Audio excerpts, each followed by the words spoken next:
গুরু গৌরাঙ্গ গন্ধর্ব গোবিন্দেব গণেশ তুলসী যমুনা গঙ্গা ভক্তেভ্যস্য নমো নমঃ। কৃষ্ণায় গোপীনাথায় মদন মোহনায় চ মদিসা প্রাণনাথায় গোবিন্দায় নমো নমঃ। নাম সংকীর্তনস্য সর্ব পাপ প্রণাশনম প্রণাম দুঃখ শমন তন্নমামি হরিং পরম। বৃন্দারণ্য কলিকুঞ্জ সজ্জা শিবাধিকারিণী রাধা সখী হরি প্রিয়ে দূতে বৃন্দে নমস্তুতে। নারায়ণ নমস্কৃত্য নরং চৈব নরোত্তমং দেবীং সরস্বতীং ব্যাসং ততো জয়মুদীরয়ে। হরে কৃষ্ণ কৃষ্ণ কৃষ্ণ হরে হরে হরে রাম রাম রাম হরে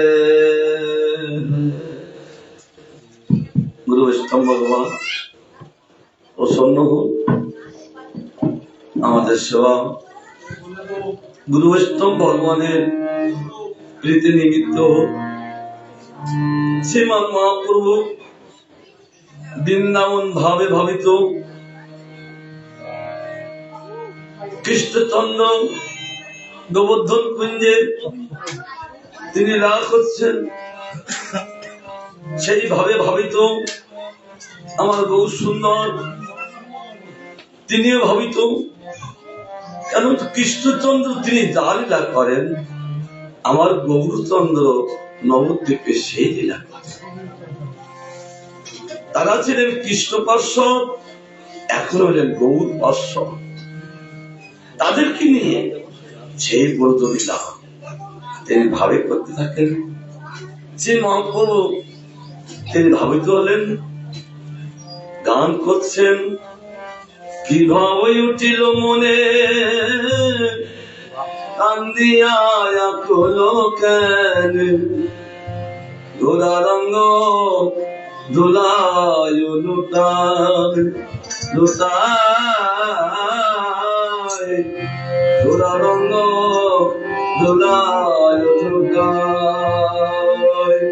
কৃষ্ণ মনে কান্দিয়া কৃষ্ণ রঙ্গ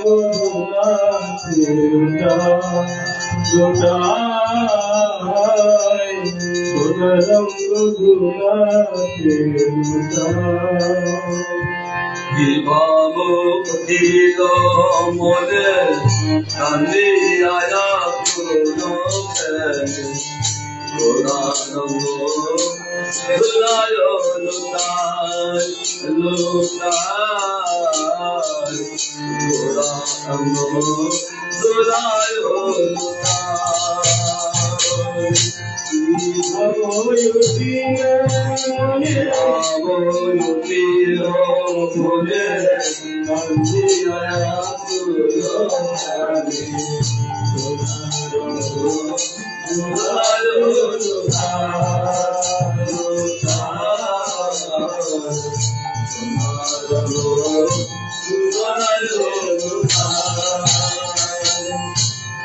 অন্ধকারে সেই মায়াপুরী গোবর্ধনকুঞ্জে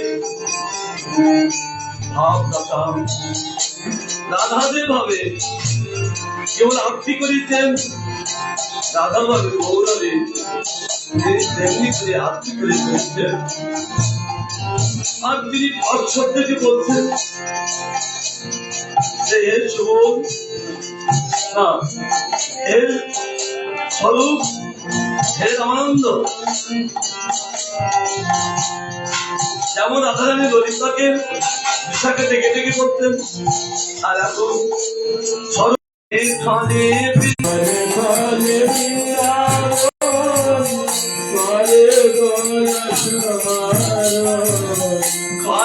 খানে কানে বৃন্দাবন করে গোরা সৌরা কানে কানে বৃন্দাবন করে গোরা সৌরা হরিনা বিশাখা হরিনা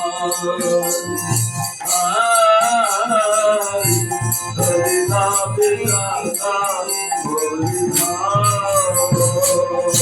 করে করে বৃন্দাবন করে গোরা সরণ ললিতা বিশাখা ললিতা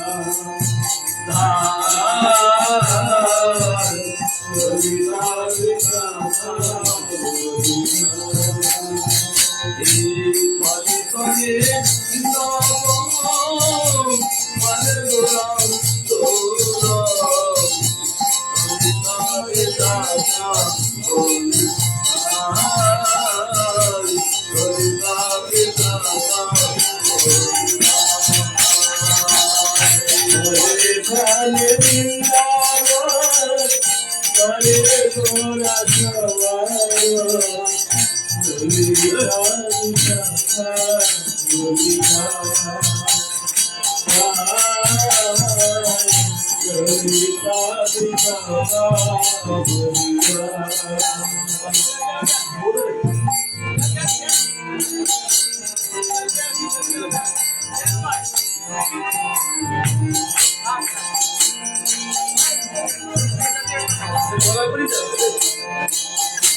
রাধিকা রাধিকা এটা রাখো রাধিকা রাধিকা করে রাধা ভাব রঙ্গিরি করে রাধা বদন ধরে রাধা ভাব রঙ্গিরি করে রাধা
Radha করে ভুলে যায় গলা গরি রাধিকা রাধিকা ভুলে যায় রাধিকা রাধিকা বলে গোবিন্দাই গলা গরি রাধিকা রাধিকা বলে গোবিন্দাই গলা গরি রাধা নমো জপয়ে রাধা রাধা নমো জপয়ে রাধা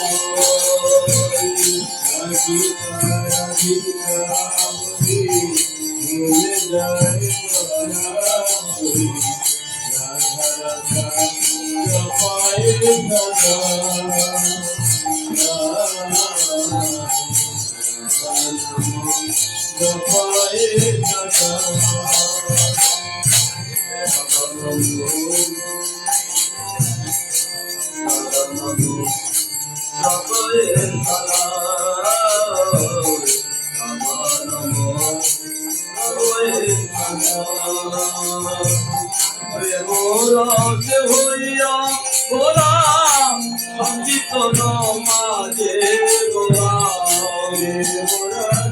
হইয়া গোরা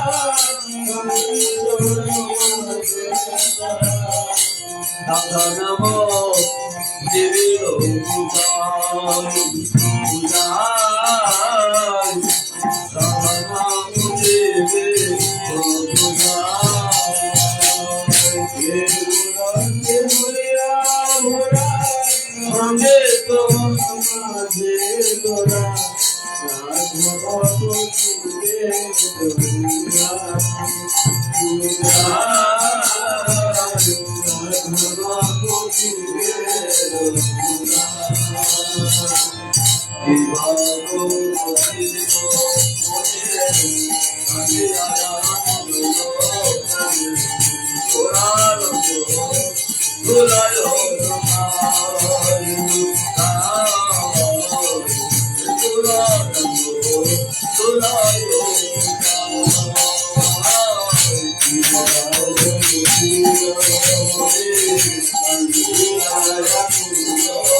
आरती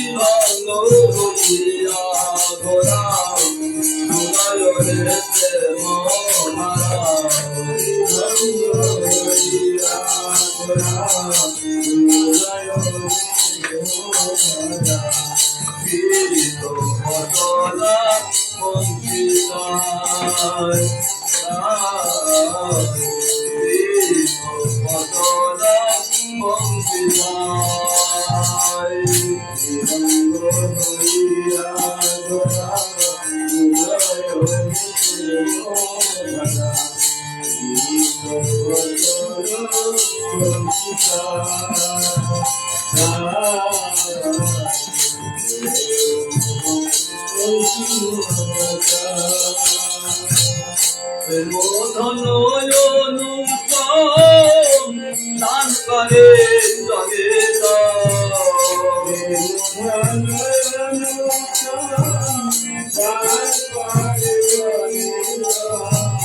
प्रेम धनयन दान करे दान करे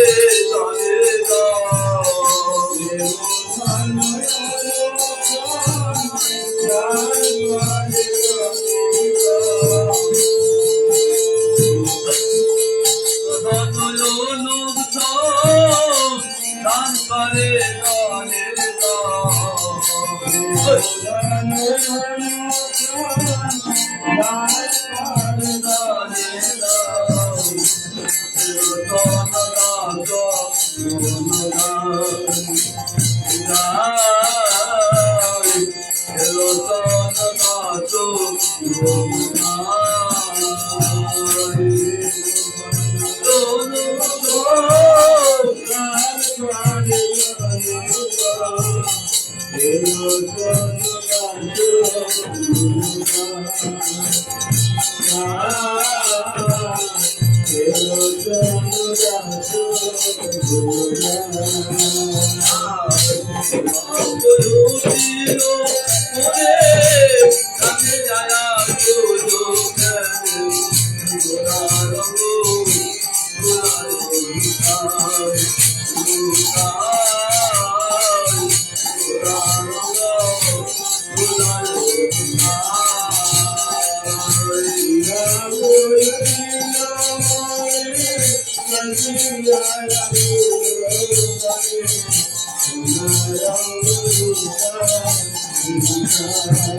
শ্রীমান মহাপ্রভু যুগপথে লাভ করে চলেছেন।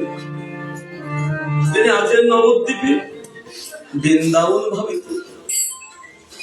তিনি সব জীবকে এই বৃন্দাবন ভাবিত করার জন্য তিনি এই জগতে এসছেন।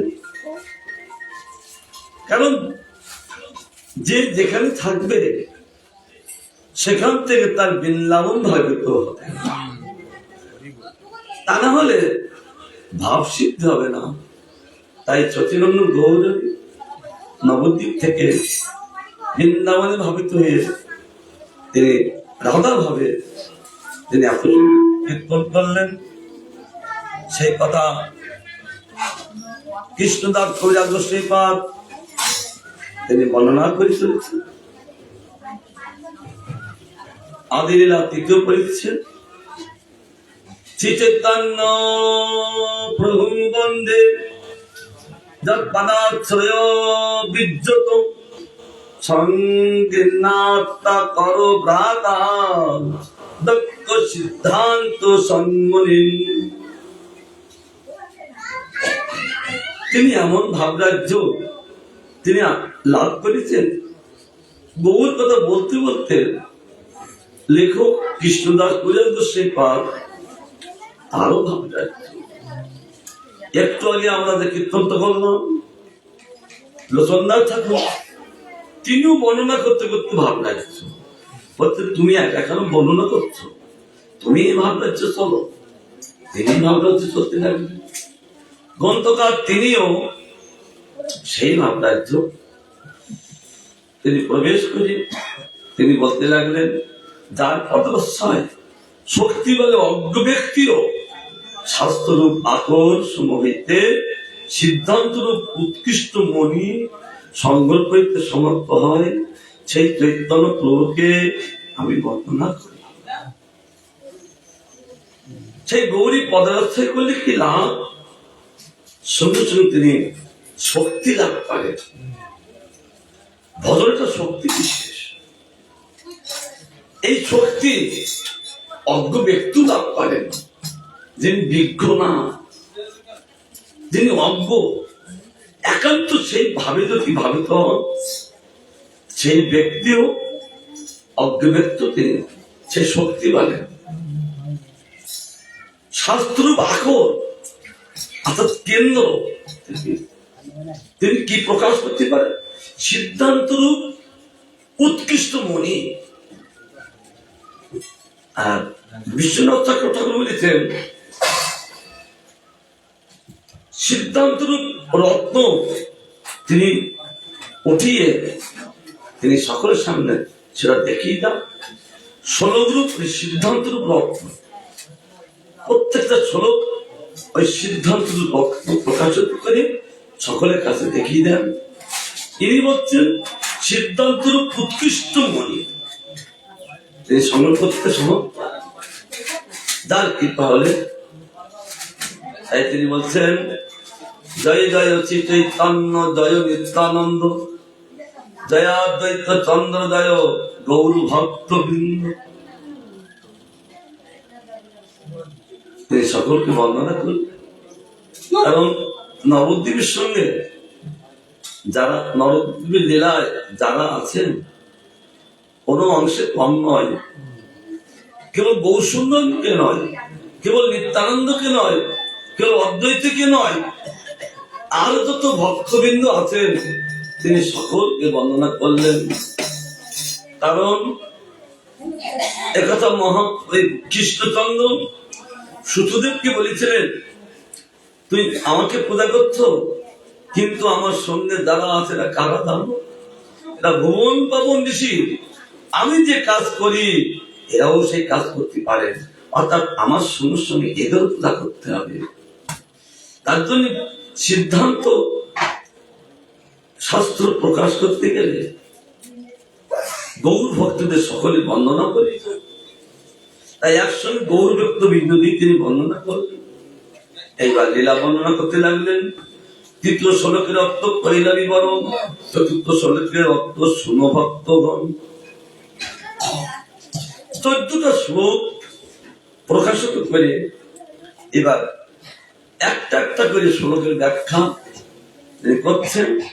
এর আগে 3টে শ্লোক ব্যাখ্যা করেছেন, এখন তিনি ব্যাখ্যা করছেন 4র্থ শ্লোক। যে শ্লোক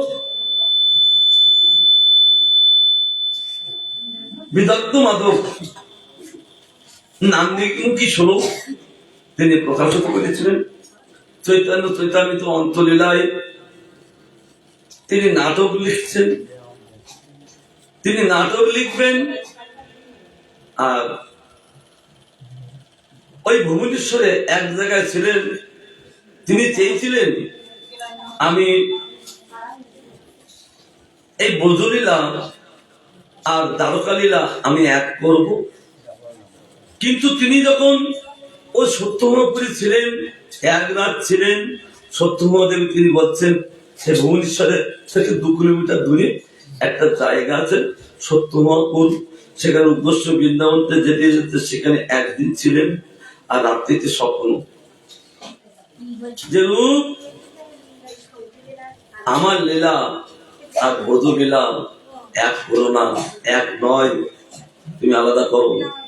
তিনি চেয়েছেন এক করতে চেয়েছেন, কিন্তু সত্যবতী স্বপ্ন দিলেন। তারপর তিনি ওই নাটক দুটো আলাদা করলেন, একটা বিদগ্ধ ভক্ত নাটক, একটা ললিত মাধব নাটক। ওই আদেশ পেয়ে মহাপ্রভু কাছে চলে গেলেন সিদ্ধ বকুলে। মহাপ্রভু সমস্ত ভক্তগণকে নিয়ে তোমরা সকলে আমার রূপকে আশীর্বাদ করো। সেখানে স্বরূপ দামোদর, রায় রামানন্দ, সার্বভৌম ভট্টাচার্য, জগন্নাথ পণ্ডিত, বড় বড় পণ্ডিত সব, এরা এক 10। আর সর্বশ্রেষ্ঠ 10 হলেন স্বরূপ দামোদর আর রায় রামানন্দ। কিন্তু কিভাবে কি নাটক লিখতে হয়, কিভাবে তার নাটকে বিন্যাস করতে হয়, এটা ভজন চিহ্ন আগে বোঝা যাবে না, সব পড়ে যেতে হবে। আস্বাদন, যেহেতু কেবল তুমি আস্বাদন করেছেন, তাই তিনি রামানন্দ বলছেন, দেখি তুমি যে নাটক লিখছ, নাটকের একটা নান্দিমুখী শ্লোক ব্যাখ্যা করো, তারপরে বিন্যাস করো, তাহলে বলবো এই পরবর্তীতে তুমি নাটকটা সুন্দর করে লিখতে পারবে। তখন তিনি বলতে লাগলেন, অনারপিত তরিং চিরাত অর্ণাবতীর্ণ কলম সমার পয়েত উন্নত জল রসং সমুক্তি শ্রীয় হরিপ্রর সুন্দর দ্যুতি কদম্ব সন্দীপিত সদা হৃদয় কন্দরে স্ফুত বাসচে নন্দন। ব্যাখ্যা করো রূপ, দেখি এই সবটা ব্যাখ্যা করো রূপ। সকলে আশীর্বাদ নিয়ে তিনি ব্যাখ্যা করতে লাগলেন যে ব্রজেন্দ্র কুমার কৃষ্ণকে পূর্ব পরিচ্ছেদে পূর্ণ ভগবান বলিয়া সংস্থাপন করা গেছে, তিনি গোকুলের বৈভব রূপ দোলকে বোধে রসের সমস্ত উপকরণ সমূহ নিত্য বিহার করেন। ইহাই নামে প্রপাদ বিহার জগতে অবতীর্ণ প্রতিকল্পে অর্থাৎ ব্রহ্মার এক এক দিনে তিনি একবার প্রপাদ বিহার করেন। প্রতিকল্পে সে ভগবান বুঝলেন শ্রীকৃষ্ণ তিনি ব্রহ্মার এক এক দিনে তিনি এই প্রসাদ লীলা করেন। পরে তার হিসাবটা দেবেন।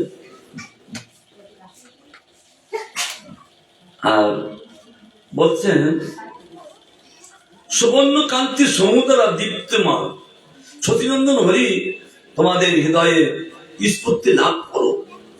অর্থাৎ এটা রূপের আশীর্বাদ। কারণ সচিনন্দন গৌরহরি তোমাদের দীপ্তিমান প্রজ্বলিত হয়ে তোমার হৃদয়ের কন্দরে সকলে স্ফূর্তি হোক আমি আশীর্বাদ করি। এই জন্য বৈষ্ণবের আশীর্বাদ না হলে কিছু লাভ করা যায় না। তাই প্রথমে আশীর্বাদ। এটা কৃষ্ণচন্দ্র গোপকুমারকে জানিয়েছেন। এখানে উর্ফির দ্বারা তাই জানাচ্ছেন তিনি যে উৎকৃষ্ট সর্বোৎকৃষ্ট উজ্জ্বল রস জগতে কখনো দান করেন নাই।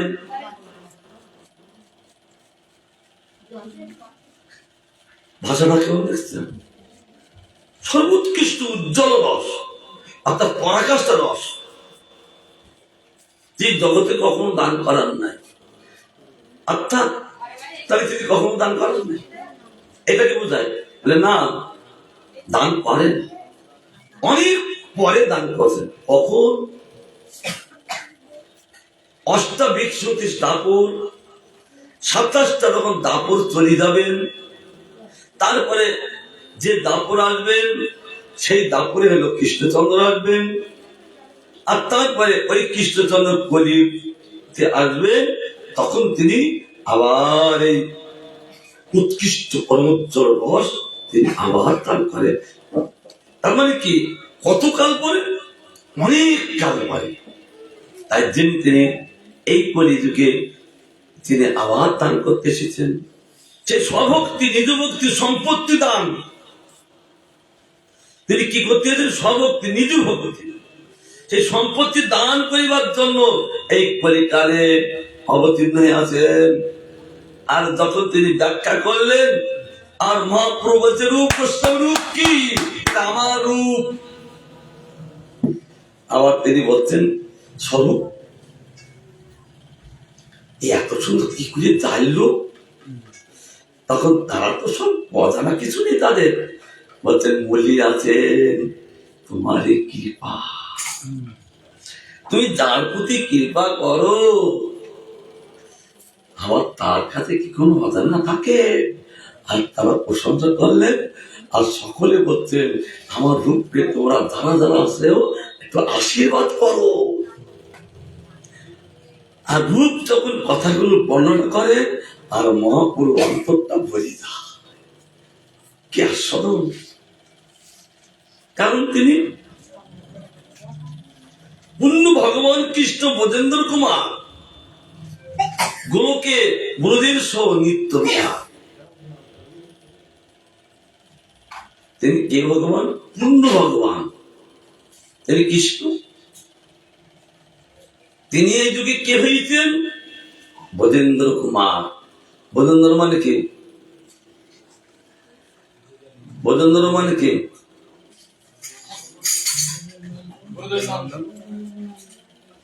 একটু জানে না। ব্রজেন্দ্র মানে কি? ব্রজেন্দ্র মানে কি? শুধু গতানুগত চললে হবে না, সাধু সাজলে হবে না, সাধু হতে হবে।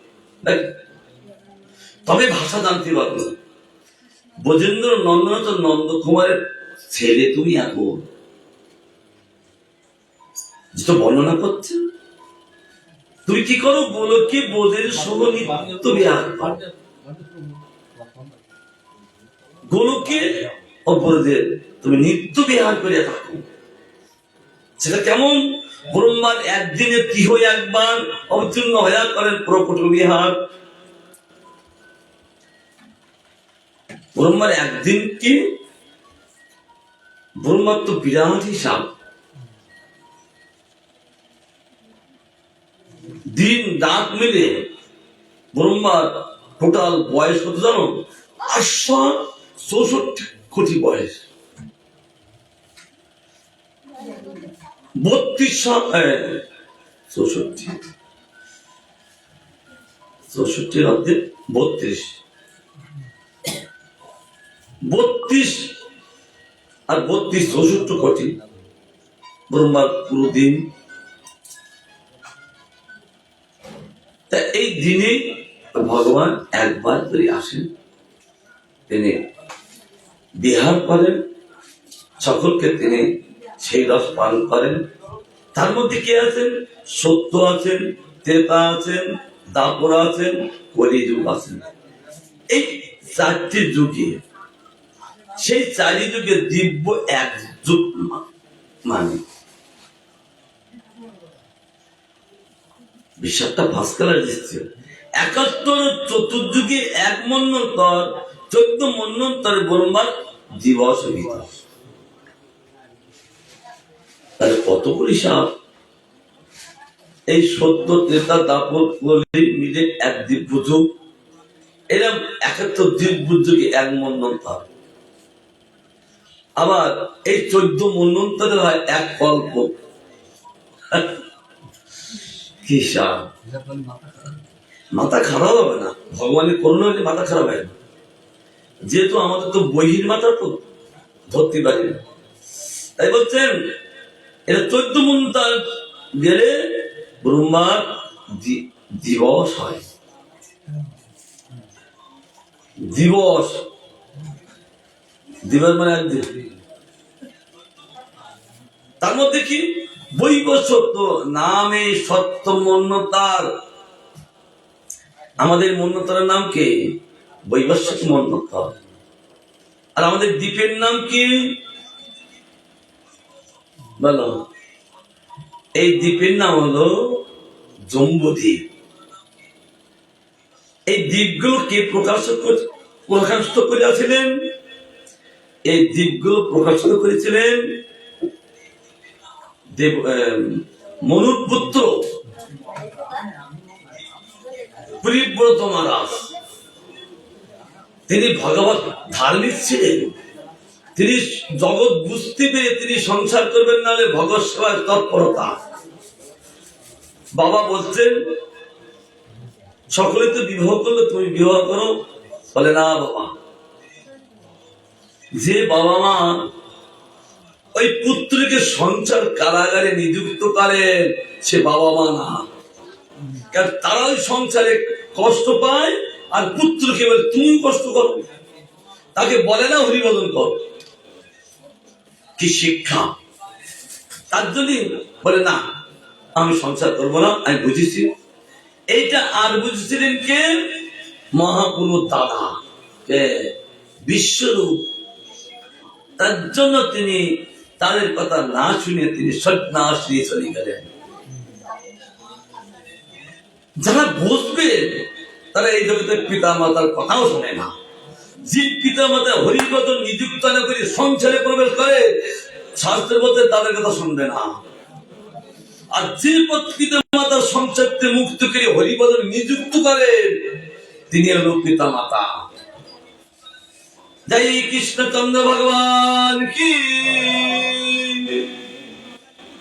তাই সেই পীরব্রত মহারাজ যখন বাবার কথা শুনছেন না, এখন বাবার কাছে গেলেন, অর্থাৎ মনু মহারাজ তার বাবার কাছে গেলেন। মনু মহারাজের বাবার নাম কি?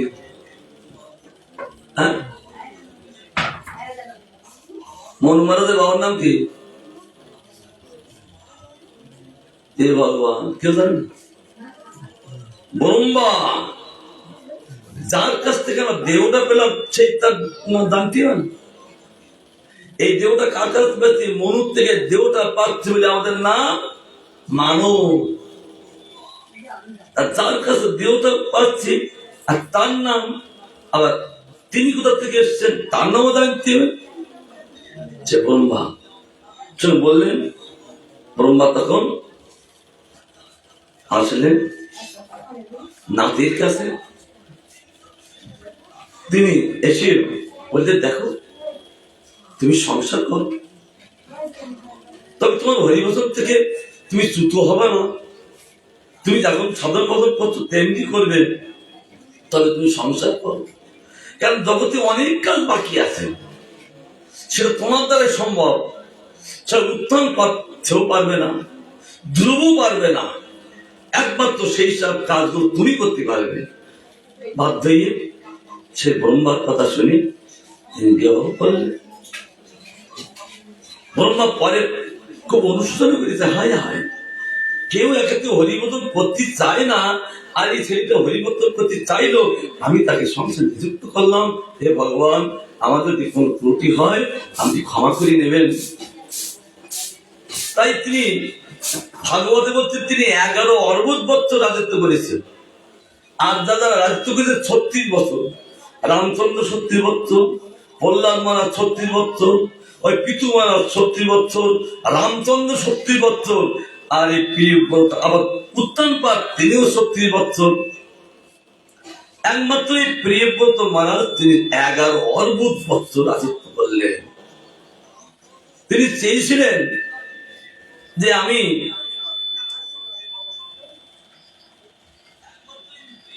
এই লোকালয় পর্বত রাখবো, আমি একাকার করে দেবো। সূর্য পূর্ব দিকে উদয় হলে পৃথিবীটা সম্পূর্ণ তিনি আলোকিত করবেন। তিনি তাই করতে গিয়েছিলেন, করছিলেন। আর তিনি যখন রথের চাকায় চলছিলেন, আর রথের চাকায় 7টা সমুদ্র আর মাটি সরিয়ে দিয়ে গেলেন 7টা দ্বীপ হলে। এটা পঞ্চমের স্কন্ধে কি সুন্দর বর্ণনা করছেন। তিনি পর্বত কেটে একাকার করতে চেয়েছিলেন, সমতল করতে চেয়েছিলেন।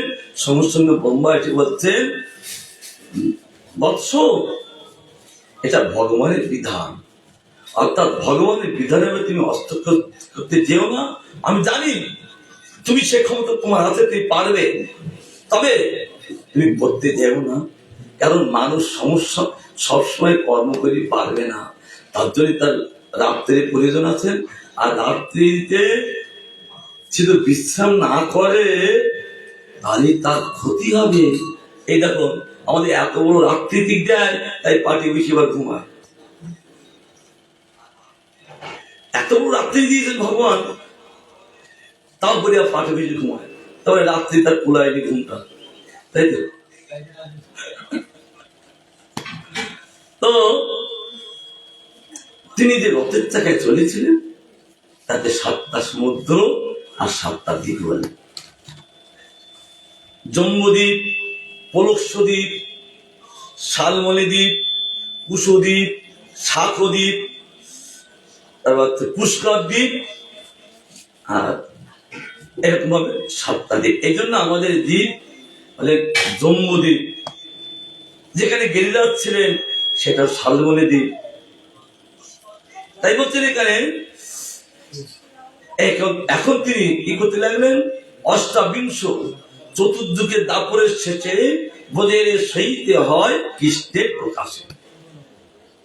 27টা যখন চলে গেলেন, কত হিসাব, সব ভাগবত সিদ্ধান্ত। এটা রূপকে বলেছেন যে রূপ, আমি তোমাকে শক্তি সঞ্চার করে তোমাকে আমি সিদ্ধান্ত প্রকাশ করছি, তুমি বলে দাও। কৃষ্ণ তত্ত্ব, ভক্তি তত্ত্ব, রসতত্ত্ব প্রান্ত সব তত্ত্ব শিখেলা প্রভু ভাগবত সিদ্ধান্ত।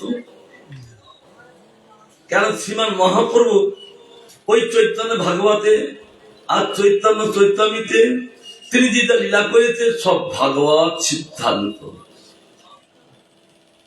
তার জন্য সব শক্তি সঞ্চার করে রূপকে তিনি শেখালেন। এই জন্য বলতে বোধের সহিতে হয় কৃষ্ণের প্রকাশে। কি দাস্য সক্ষ বাৎসল্য সিঙ্গার চারি রস, চারিভাবে ভক্ত যত কৃষ্ণ তার বশ। কেউ যদি দাস্য ভাবে, কেউ সখ্য ভাবে, কেউ বাৎসল্য ভাবে, কেউ মধুর ভাবে। এই চার ভাবে তিনি কি করতে লাগলেন, সঙ্গে সঙ্গে তাদের এমন ভাবে ভাবিত করলেন, আর সঙ্গে সঙ্গে তারা কৃষ্ণ তার বশেই যান। তবে দাস্য রস কিন্তু মধুর দাস্য, আর সখ্য কিন্তু মধুর সখ্য, বাৎসল্য মধুর বাৎসল্য, আর এই শৃঙ্গারার মধুর রস সেটাও মধুর মধুর মধুর। আর তিনি কি করেন, দাস্য পিতা মাতা প্রেয়সীগণ লইয়া বোধে ক্রিয়া করে কৃষ্ণ প্রেমাবিষ্ট হইয়া। তিনি যে লীলা করে চলেছেন কি, দাসকে নিয়ে, সখাকে নিয়ে, পিতামাতাকে নিয়ে, আর প্রেয়সীগণকে নিয়ে তিনি এই বোধে ক্রীড়া করতে লাগলেন, লীলা করতে লাগলেন। আর লীলা করতে করতে এমন ভাব ধরে চলে গেলেন, সঙ্গে সঙ্গে প্রেমে আবিষ্ট হয়ে গেলেন। তারপর যথেষ্ট বিহরি কৃষ্ণ করে অন্তর্ধ্যান, অন্তর্ধ্যান করি মনে করে অনুমান। তিনি অন্তর্ধ্যান হলে তিনি অনুমান করতে লাগলেন, তাই কিছু তো আর করেই আছে। চিরকাল নাই করি প্রভক্তি দান, ভক্তি বিনা জগতের নাহি অবস্থান। তিনি যখন অধ্যয়ন ত্যাগ করলেন, অন্তর্ধান কি অনুমান করতে লাগলেন, হায় হায় আমি তুই চিরকাল এই কৃষ্ণ ভক্তি প্রেম ভক্তি দান করি নাই, কিন্তু এইটা যদি না দান করি জীব কি নিয়ে অবস্থান করবেন। তিনি চিন্তা করতে লাগলেন, কে কৃষ্ণ তখন তার প্রতিজ্ঞা শিখেলে, না আমি এই চাই প্রকার ভক্তি দিয়া নাচাবো ভুবন। তার জন্য তিনি এই কলিযুগে এই চার প্রকার ভক্তি দিয়ে ভুবনকে নাচিয়েছি। বলতে আমি নিজে যদি প্রেম দান না করি তবে জীব প্রেম পাবেন কোথায়, যেহেতু সব ভক্তি ছিল আমারই ভক্তি। আমার ভক্তি যদি আমি দান না করি জীব, তাহলে কার ভক্তি চলবে? কারণ জীবিত তার ভক্তি আছে, সে ভক্তি মাইক ভক্তি, কিন্তু তার দ্বারা হচ্ছে জীব বন্ধন দশা। এই জন্য তিনি বলছেন যে আমি এই ভক্তি দান করবো এবং ভক্তিকে অবস্থান করব। কারণ গৌর সুন্দর গৌরূপে তিনি কৃষ্ণ নাম নিয়ে চলে আসেন জগতে, তিনি অন্য কিছু নিয়ে আসেন। কারণ আমাদের মতো ব্যাগ তার নাই, পকেটও নাই। আমরা কিশোর জামা কাপড় পরে আছি, আর মহাপুর তো জামাও তো গায়ে দেয় না, জুতো পায়ে দেয় না, আবার তার কোন পকেটও নেই। তবে তার পকেটকে হলো ভক্ত, হলো তার পকেট। তার যে নিজস্ব সম্পদ ওই ভক্ত পকেটে রাখেন, যখন তার প্রয়োজন হয় ওই পকেট থেকে নিয়ে সকলকে দান করেন। হরি বল, হরি বল। কারণ ভগবানের পকেট হলো ভক্ত। কি সুন্দর কথা। কারণ ভগবান বলতেন আমার পকেট আর কি হবে, আমার সঙ্গে আমার ভক্ত, আর সেই সব পকেটে রেখেছি। ভক্তের কি পকেট? জামার পকেট না, কিন্তু এই পকেট, হৃদয় পকেট। হ্যাঁ বুঝলেন, আমার তো এই পকেটে রাখি বা এই পকেটে রাখি, আর ভক্ত রাখে এই পকেটে। হ্যাঁ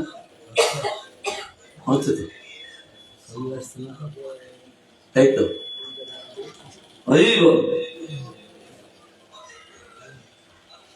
বলে আমি এই ভক্তের পকেটে রাখি, এই চলো পকেটে, আর এই পকেটে থাকলে কেউ নিতে পারে না, আর এই পকেটে নিতে পারে, এই পকেটে নিতে পারে, এই পকেটে নিতে পারে, এই ব্যাগে নিতে পারে। এই যে চিত্ররূপ প্যাকেটে পকেটে রাখা হয়, তার জন্য তিনি হচ্ছে কিন্তু না।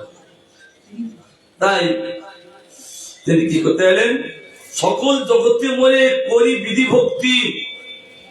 আমি এর আগে যত জগতে এসেছি সব বিধি ভক্তি দান করি। বিধি ভক্তে বোধভাব পাইতে নাই শক্তি, এই বিধি ভক্তিতে কি হয়, তাদের বোধভাব, তাদের কোনো পাওয়ার শক্তি নাই। কারণ সেখানে কি কি ঐশ্বর্য জ্ঞানের সব জগৎ মিথ্য। যেখানে বিধি সেখানে আছে ঐশ্বর্য জ্ঞান, অর্থাৎ মিশ্রিত। ঐশ্বর্য জ্ঞানে সব জগতে মিশ্রিত।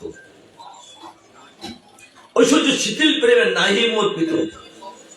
এই ঐশ্বর্য আসলে কি করেন, প্রেমটা শীতলতা হইদাম, এই আমি তার প্রতি প্রীত হই না।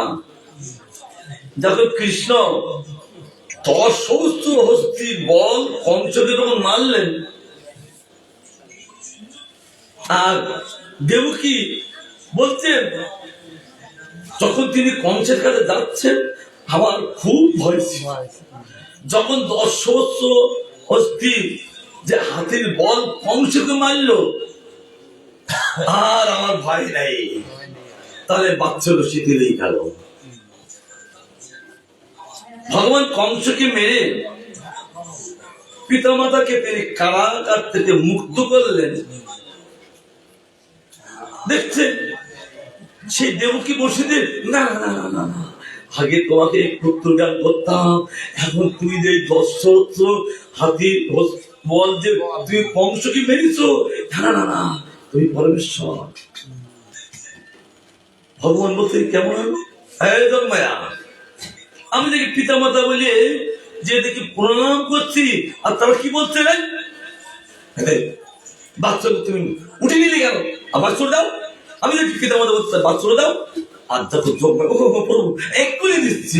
আবার যখন বাচ্চা দিলেন, হা পুত্র করে তিনি খুলে নিয়ে পুত্র বিসর্জন করতে লাগলেন। তাই তিনি বলছেন যার মধ্যে ঐশ্বর্য আছেন তার প্রেমতা শীতলতা হয়ে যান, আর শীতলতার জন্য সে কৃষ্ণকে সমাধান করতে পারেন না। চৈতন্য এত বড় একটা গ্রন্থ, এই জন্য আচ্ছাদন করতে হবে। কেবল ওই 5 মিনিট 2 মিনিট একে পান হয়ে কথা বলে এরকম আসন করতে হবে। বৈষ্ণব মানে গৌরীর প্রেম রাজ আস্বাদন করতে হবে, তাহলে প্রকৃত বৈষ্ণব সেবা সফল হবে। এখন তিনি ঐশ্বর্য জ্ঞানে বিধি ভজন করিয়া বৈকুণ্ঠে যায় চতুর্বিধ মুক্তি পাইয়া। একথা আমাদের ওম বিষ্ণুমাদ ভক্তিবেলা তীর্থদর্শী মহারাজ তিনি বলেছিলেন। আমরা যা সাধন ভোজন করছি এটা কিন্তু বোধানন্দ শ্রীকৃষ্ণের আমরা দাস্য না। অনেক সময় লক্ষ্মীনারায়ণ ভক্ত আমরা, অসৎ কৃষ্ণ মন্ত্র দীক্ষিত। আবার কখনো কখনো সেটা কি হয়, দ্বারকাধীশের ভক্ত হওয়া যায়, কখনো কখনো মথুরনাথের ভক্ত হওয়া যায়, কিন্তু বোধানন্দ শ্রীকৃষ্ণের পূজার আরাধনা হয় না। এই যে কথাগুলো আমাদের যে বর্ণনা করছেন কৃষ্ণদাস কুলিয়ার গোস্বামী মহাপ্রভুর যে বিষয়গুলো, সেটা আমাদের ওম বিষ্ণু ভক্তি বিলাস তীর্থ গোস্বামী তাই বলেছিলেন। দেখো তোমরা মনে করো না আমরা কৃষ্ণ ভক্ত অনেক দূরে, যে আমরা কৃষ্ণ ভক্তি যাই করি না, আমরা গৌরী বৈষ্ণব, আমরা কৃষ্ণ ভক্ত। হ্যাঁ, ওটা একটা দলিল আমার পাওয়া গেছে, সার্টিফিকেট পেয়েছি। যেদিন থেকে আমরা গুরুবাদত্ত আশ্রয় করেছি সেই দিন থেকে আমরা গৌরী শব্দ অর্থ হলো এটা রাধারানীর মিশন, আর রাধারানীর মিশনে যারা অবস্থান করেন তারা গৌরীয়, অর্থাৎ রাধারানীর মিশনের তারা ভজন সাধন করার যোগ্যতা তারা লাভ করবেন। তারপর লাভ করলে প্রেম ভক্তি পাবেন, আর তার দ্বারা বোধানন্দ শ্রীকৃষ্ণের ভক্ত হবে। তাহলে বুঝে দেখুন যে আমরা কিন্তু কার ভক্ত।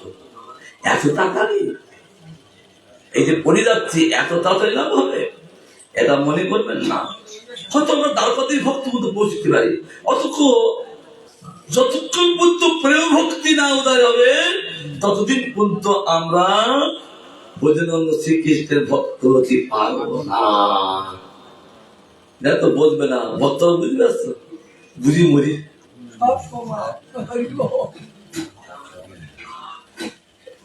বিচার করতে হবে চৈতন্য কেন সেদিন আমি বলছেন না ব্রহ্মার 4টে মাত্রা বুঝতে পারে, আমাদের একটাই মাথা কি করে বলছে।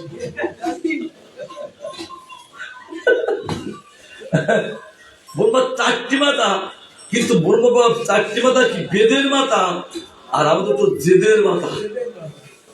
কেউ কেউ বলি ক্যাক করে উঠি, তাহলে আমরা কি করি বুঝবো? ব্রহ্মার 4টি বেদের মাথা। তবে হ্যাঁ, গৌরীর যখন তার প্রতি কৃপা হবে তখন সে বুঝতে পারবে, তখন তার জেদের মাথা থাকবে না, তখন গৌরী মাতার সঙ্গে মিশে যাবে। তাই বলছেন ঐশ্বর্য জ্ঞানে বিধি ভজন করিয়া বৈকুণ্ঠে যায় চতুর্বিধ মুক্তি পাইয়া। তিনি ঐশ্বর্য জ্ঞানে ভজন করেন বিধি পাইয়া, তারা কাজে যাচ্ছেন বৈকুণ্ঠে যাবেন। সেখানে পাবেন কি? শাস্তি সারুপ্য আর স্বামীপ্য সালক্য সাযুজ্য নালয় ভক্ত যাতে ব্রহ্মই। অর্থাৎ এই সাযুজ্যটা বলেন মায়াবাদী গণ, যাই ভগবানের সঙ্গে মিশে যাব, এক হব, ভগবান যেমন আমি তেমন। এই জন্য বলছেন যুগ ধর্ম পরবর্তাইম নাম সংকীর্তন চারি ভাব ভক্তি দিয়া নাসাব ভুবন। না, আমি যখন জীবের প্রতি প্রেম দান করবো, তবে কি করব? প্রথম করব যুগ ধর্ম। যুগ ধর্ম মানে কি? কি ছোট ভাই, যুগ ধর্ম মানে কি? যুগ ধর্ম হলো নাম সংকীর্তন, আর নাম সংকীর্তন দিয়ে করবো চারি ভাব ভক্তি দিয়া নাচাব ভগবান। কি কি ভক্তি দেবো? এই নাম সংকীর্তন যারা করবেন তাদেরকে আমি 4 প্রকার ভক্তি দেবো। কেন সকলে এক ভক্তিতে প্রতিষ্ঠিত হতে পারবেন না। কি কি ভক্তি দেবেন?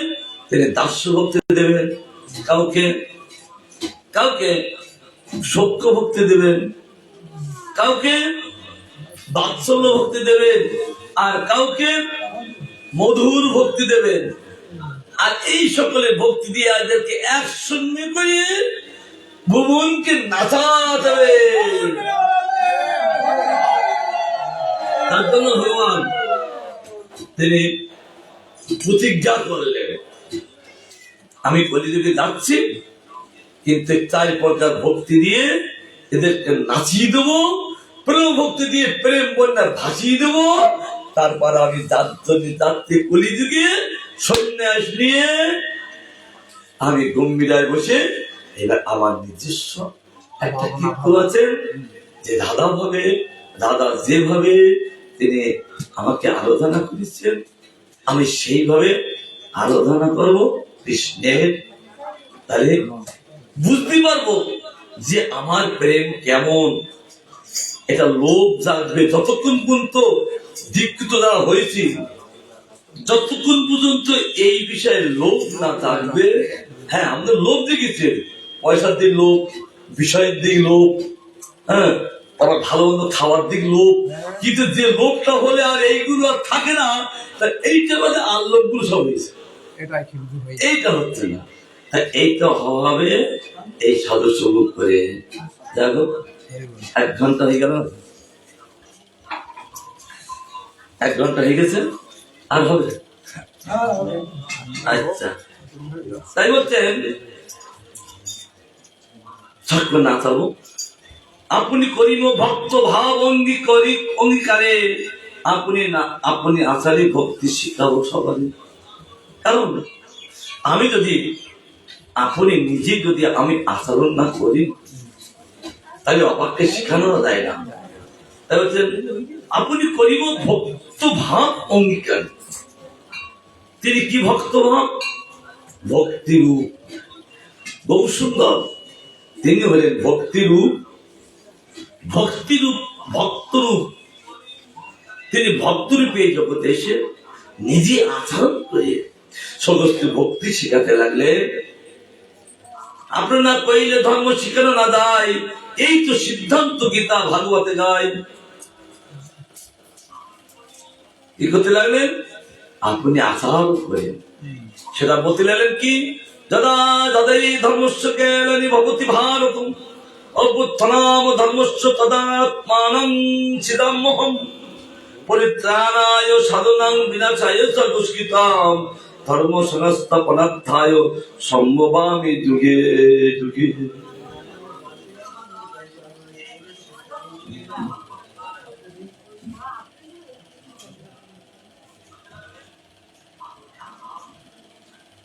অর্জুন, যখন যখন ধর্ম জ্ঞানে উপস্থিত হয় এবং অধর্মের অভ্যুত্থান হয়, তখন তখন আমি আপনাকে প্রকাশ করি। কেন? সাধুদিকের পরিত্রাণ, দুষ্কৃতি দিকের বিনাশ এবং ধর্ম সংস্থাপনের জন্য আমি প্রতি যুগে অপ্রকাশিত হই। এই কথাটা কিন্তু বললাম সোজা, কিন্তু বুঝতে পারলি বড় মজা। ভগবানের এই অসুরগণ আর সাধুদেরকে উত্তোলন করার অধিকারটা কে দিয়েছেন? তার এমন কি হিম্মত আছে ওই সাধুদেরকে তিনি উত্তোলন করবেন? আর তাদের কি শক্তি আছে যে তার ধর্মটাকে নষ্ট করবে? তার অধিকারটা কে দিল? অর্থাৎ গোবিন্দের এমন ভক্ত আছে কেবল হা গোবিন্দ, হা গোবিন্দ তারা করতে থাকে। তাদের দর্শন না দিলে নয়। আর তারা ভগবান দর্শন ছাড়া আর অন্তরে কোনো ভাব নেই। কবে ভগবানকে দর্শন করব? যেমন চিত্রকূট পর্বতে ত্রেতা যুগে অগস্ত্য ঋষি এবং হাজার হাজার মুনি ঋষি তারা তপস্যা করছেন। তপস্যা করতে করতে পরিপূর্ণতা হয়েছেন, পরিপক্ক হয়েছেন। কেবল রাম দর্শন করবেন, যাকে আমরা এই হাজার হাজার বছর ধরে তপস্যা করছি, আর তাকে যদি একটু দর্শন না পাই, আরে আনন্দ হয়। তাই কেবল তারা রাম রাম রাম, আর কিছু অন্তরে ভাব নেই। তাই রামচন্দ্র তিনি বনবাসে যাবেন, একটা কারণ চাই। কারণ ভগবান কারণ ছাড়া আসেন না, আবার কারণ ছাড়া তিনি জগৎ থেকে যান না। তাই কারণটা কি? কার দ্বারা এই কারণটা উদয় করব? বলছেন আমার কৌশল্য মায়ের দ্বারা এই কারণ উদয় করলে হবে, পারবে না। সুমিত্রার মায়ের দ্বারা হবে না। আরে ওই মায়ের দ্বারা হবে, ওই কি মায়ের দ্বারা আমি। কারণ এমনকি কৌশল্য চেয়ে ওই দেবকী মা রামচন্দ্রকে বেশি ভালোবাসতে। কেমন ভালোবাসে জানেন তো? ওই রামকে দেখার সঙ্গে সঙ্গে তার স্তনের দুধ স্খলিত হতো। এই জগতের মায়েদের বাচ্চল্য কোথায়? ওই একটু সামনে। ওই ছেলেটা বড় হলে মায়ের আর বুকে দুধ নেই। অনেক সময় এমন আছেন সন্তানই যে মায়ের বুকে দুধ নেই, তাই ওই এর কুটু খাওয়ায়। আর এই কটু খাওয়াই দিয়ে ছেলেটার খাঁটি হয় না, রোগ পীড়া হয়। আর এখানে কি গোবিন্দ তিনি 125 বছর লীলা করে চলেছেন দ্বারকায়। আর দেবকী মা যখন তিনি ওই গোপালকে বাসুদেব ভগবানকে দেখেন, আর সঙ্গে সঙ্গে তার স্তন থেকে কি বাৎসল্য। এই জন্য কৈকেয়ী মা তিনি রামকে দেখিয়ে বহুত স্ফুরিত হতো। স্তনে হা পুত্র হা রাম বলে করে পিনিয়ে তিনি অস্ত্র বিসর্জন করতেন। তাই বললেন আমার এই মায়ের দ্বারা কারণটা উদয় করানো হবে। কারণ কত বাৎসল্য আমার সুমিত্রা মায়ের নাই, আমার মাওরও এত বাৎসল্য নাই, যে বাৎসল্য অধিক অধিক ভাবে আছে কৈকেয়ীর মধ্যে। এবার মা মা বলে তিনি যখন মায়ের কোলে বসলেন, এই জগতের সন্তানরা মায়ের কোলে বসে কোন তার মায়ের অমরতা শীতলতা করতে পারেন, কিন্তু যেই না রাম বসেছেন আর কৈকেয়ী মায়ের অঙ্গটা একদম শীতলতা করে দিলেন আর প্রেমে ভরে দিলেন। আহা, খুব আদর করাতে লাগলেন। তখন বলেছিলেন মা, ওই বর চেয়ে নিজের বলে মা আমি যা চাইবো তুমি তাই দিবি? তুমি বলে হ্যাঁ, তুমি যা চাইবে আমি তাই দেবো। তাহলে প্রতিজ্ঞাবদ্ধ হও, প্রতিজ্ঞাবদ্ধ বলতো তো, তাই আমার মাথা স্পর্শ করি, হাত দিয়ে শপথ করো। এটা যশোদামাও বলেছেন। আর এখন কৈকি মাকে বলছেন, তাই মা তুমি আমার মাথায় হাত দিয়ে শপথ করি বলো, হ্যাঁ রাম, তুমি যা চাইবে, তুমি যা বলবে আমি তাই করব, তাই করব, তাই করব। এই যে ত্রিসত্য, যেমন আমাদের বলেছেন হরের নাম, হরের নাম, হরের নামই বা কি বললাম কারণ নাস্তেব নাস্তেব নাস্তেব। এই এটা ত্রিসত্য কি হয়? ডেবিডিট হয়, শিওর হয়ে যান। না না, একবার বললে সঠিক বিশ্বাস করা যায় না, তিনবার বলিস তো না আলেও সব ভালো বিশ্বাস হয়ে যান। তাই তিনবার তিনি শপথ করে নিলেন, কারণ আগে শপথ ছাড়া কার্য সিদ্ধি করা যায় না। তাই তিনি শপথ করে নিলেন।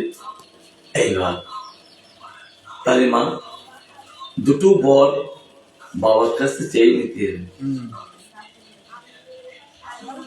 কি? প্রথমবার হলো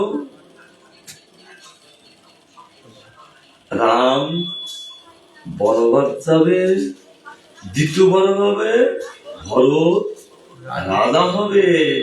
আর প্রথমে যেই বলেছে রাম বনবাস সব যাবে, আর সঙ্গে সঙ্গে কৈকেয়ী মা মূর্ছিত, কি কি বলবে তার আর কোনো জ্ঞান নাই। আবার রামচন্দ্র যখন তার বুকে হস্তে স্পর্শ করলেন, আবার তার চেতনা। তখন রামচন্দ্র কাকুতি বিনতি করে তিনি বলেছিলেন, মা তুমি কি চাও না জঙ্গলে যেসব মনে ঋষিরা আমাকে দর্শনের জন্য আত্মোৎকণ্ঠ হয়ে গেছে, তাহলে আমি তাদেরকে দর্শন দিয়ে আমি তাদের সুখী করবো, আর তুমি কি চাও না এইটুকু? বলো, তুমি কি চাও না? তুমি চাও? বলতে পারছেন না। তারপর বলেছিলেন, হ্যাঁ রাম, আমি তোমার সুখের জন্য তোমার বাবার কাছ থেকে আমি দুটো করছি। তাহলে বাবার সুখ, রামের সুখের জন্য বাবার কাছে বল, এটা অনেকে বোঝে না, তাই উল্টো পাল্টা বলে কৈকেয়ী, এটা বোঝে না তাই। কিন্তু কি বোঝাচ্ছেন কি? বাবা তোমার সুখের জন্য আমি তোমার বাবার কাছ থেকে বলছি। আমাদের এটা কি শিক্ষা দিলেন? কৈকেয়ী কি শিক্ষা দিচ্ছেন? আমরা যা কিছু করবো গোবিন্দের সুখের জন্য, তাদের মৃত্যু হবে। এই হলো প্রতিজ্ঞাবদ্ধ। তারপর রামচন্দ্র দর্শন করে, আর এখানে কি বলছেন ভগবান ইহানু ভক্তদেরকে দর্শন করার জন্য তিনি আসবেন। কি করে তিনি আসবেন?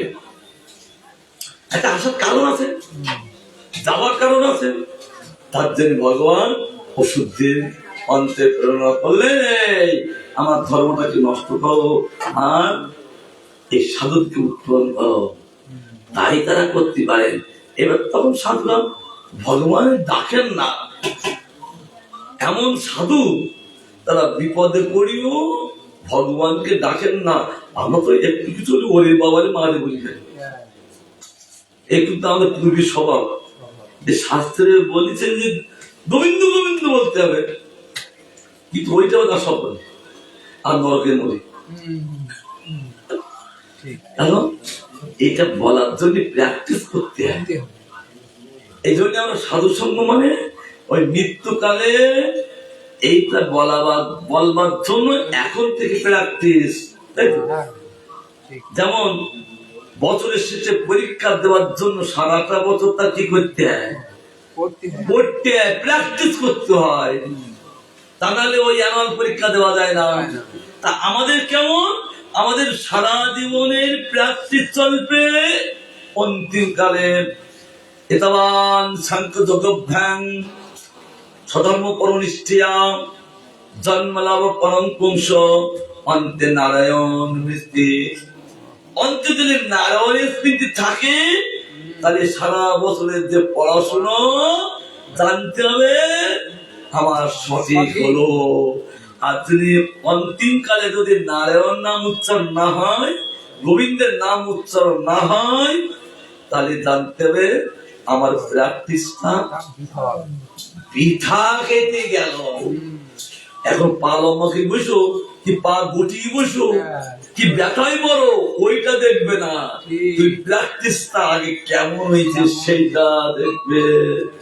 এই বলে আমি গোবিন্দের কথা বিচ্ছাদ দিচ্ছি। আবার রাত্রিবেলা আসতে হবে।